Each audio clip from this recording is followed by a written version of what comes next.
to the people. Hello to the people. We are living in amazing times right now.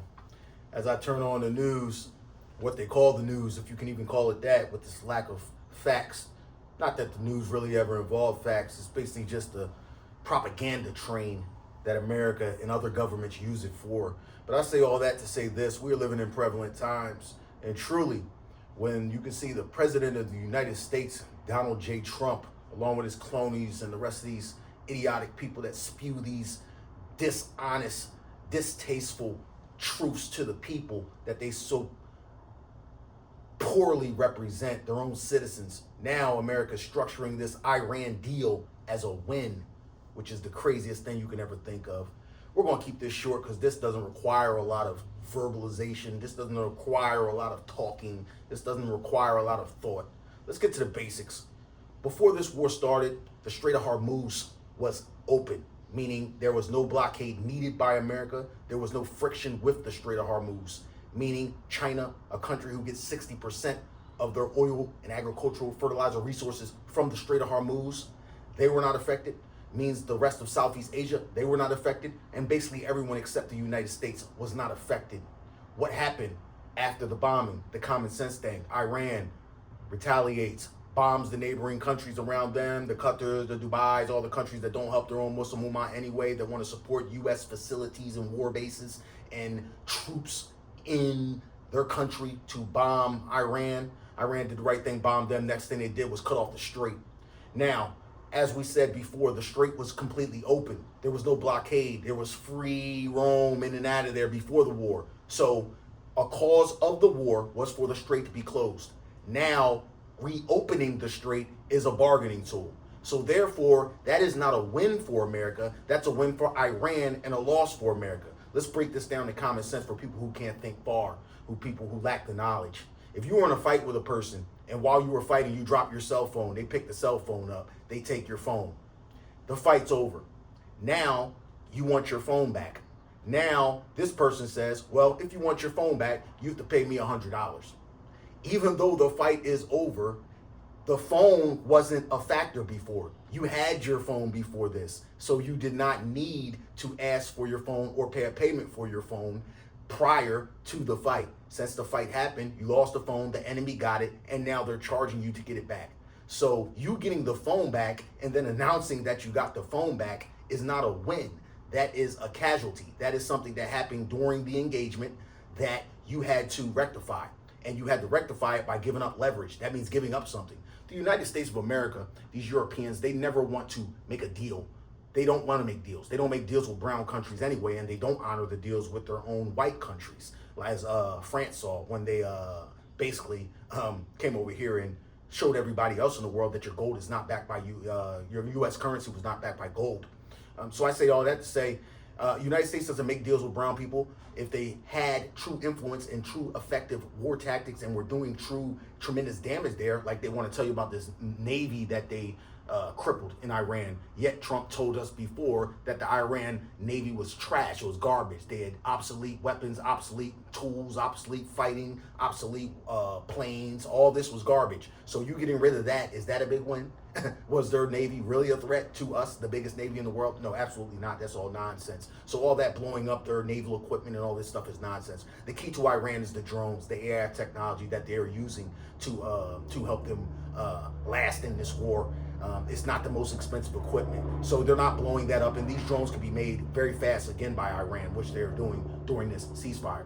So let's get back to the basic points of this win of the war for America. How's it a win getting the strait back when that was already open prior to the war? So we get to that part. Second part, all this peace talk doesn't matter with Israel not being at the table.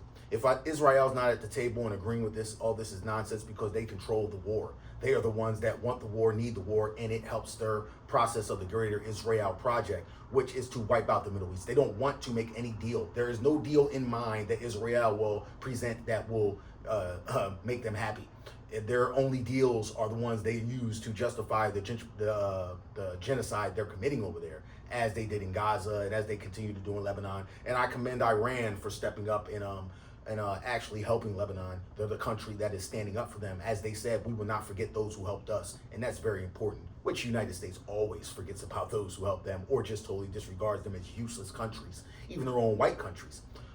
So we're at a point now to where we're just getting outright lies. We're getting that America won the war. Trump did us a favor. How can you do a favor rectifying a problem that you created? It's like whites saying we freed the slaves. Well, thank you. You should have freed them. You were the ones who enslaved them. So it's not a big favor. This is something you should have been done. But I don't even get into that because that's a whole nother factor, a whole nother part of history. We're in a different chapter now, to where right now I think the key is America trying to protect their petrodollar, which if these countries, Saudi Arabia and the rest of them over there with oil and no brains, realizes America's your enemy, not your friend, realizes Israel is your enemy, not your friend, and gets on board with Iran, they will be way stronger. But Israel benefits 0% by Iran being stable. And in this deal, America will have to unfreeze the funds that was stolen by Iran through a faulty deal where they didn't get weapons and other things they were supposed to get. More crooked business by the Europeans. But I say all that to say they will get great. And Iran surviving this is the win. There's no way Iran survives fighting Israel and America and they come out with their survival of their people, same regime intact, and it's not a win for them. Them just surviving was the win. That's the key that nobody wants to say. And I'm watching Fox News and these other outlets, and they're claiming this as a big win. And Donald Trump did this on his birthday for the U.S. citizens, and this is for the world. He did nothing. He accomplished nothing. When you break it down, if you draw a line and put on this side what America gains and what Iran gains, America, Strait of Hormuz is open. Iran, unfrozen assets to rebuild. They survived the war. The strength it shows globally that they stood up to America. The weakening of America's perception, not the military, because America spends the most on weapons and they still the biggest military. The perception of the military, being able to just dominate, that's out the window. So Iran, this is a great victory for Iran. I commend them as a country, the Persians as a people. They're very, very, very strong, very brave. And what they have done is shown that if you don't cave, if you stay strong, and if you're willing to be unalived, you can fight. And that's the key with these Europeans, with Israel, which is more Europeans, most of them, as Benjamin Netanyahu comes from Poland. These are just people from different parts of Europe that have went back to Israel to help with the genocide. They're not actually from that land. A majority of them are Europeans from other places, as are the whites in America. These are Europeans from other places. And to combat with them, you need to be truly violent. These are truly the most forceful people in the world. They will go to extreme lengths to eliminate your people for resources, land, or anything else they want that you have. So you have to be truly diligent, truly daring, truly willing to unalive, truly willing to go to war. You can't just talk. There's no posing. There's no propaganda, which is why Iran is a strong country. This is revolutionary times we're in. And I just had to get on here as I see all this propaganda of this war being a win for America. It's absolutely not a win for America, and Israel knows better. Israel's big problem with America is they're like, if you're our friends, you're our allies, why don't you just mind your business and let us do what you guys do? We didn't care that you went in there in Venezuela and basically just stole and took what you wanted to take, kidnapped the leader. We didn't interrupt. We didn't say it's the wrong thing to do. Yet we're trying to do the same thing over here, which is what we normally do as Europeans, like you guys do, and steal land, resources, and unalive whoever we have to get it. And you guys are standing in front of us. You all of a sudden have a moral compass when it comes to us doing our agenda. And that's where Israel doesn't understand. They're like, we're like you guys. We're all Europeans. We all want to unalive. We all love war just as you do. You guys are 250 years old and you've been at war most of that time. What's going on? Why don't you let us do what we're going to do to these brown people that we both don't care about? They can't understand that. And it's all strategic. America doesn't care about these brown people in Iran, of course, and they wouldn't care about Israel taking all of the land in the Middle East, as many advisors and top people in America government have said. Let them have it all. It's entitled to them through in Bible. So the thing that stops it is that it's leverage for them against China. America's leverage is with China. They want that leverage. And what it did was it gave them a new bargaining chip as Trump went over there with all the top financial folks and had that meeting in China. You know, it was all because he had the new bargaining chip of the Strait of Hormuz being closed. And China has the Strait of Malacca and other resources, but 60% is huge and there's no way around it. You need to get that rectified as China did with America helping with that. And that's another loss for America.